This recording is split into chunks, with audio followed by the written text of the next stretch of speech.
कोले टराई तो तोर पिटाई करा देब खाना में।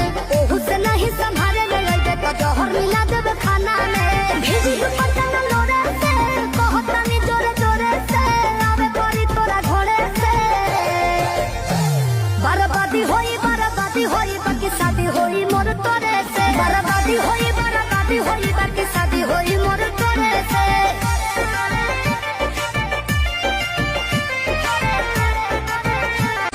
छोड़ के कोले टराई तो तोर पिटाई करा देब खाना में।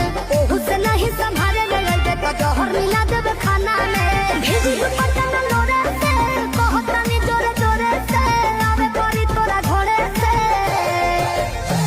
बर्बादी होई बाकी शादी होई मोर तोरे से। बर्बादी होई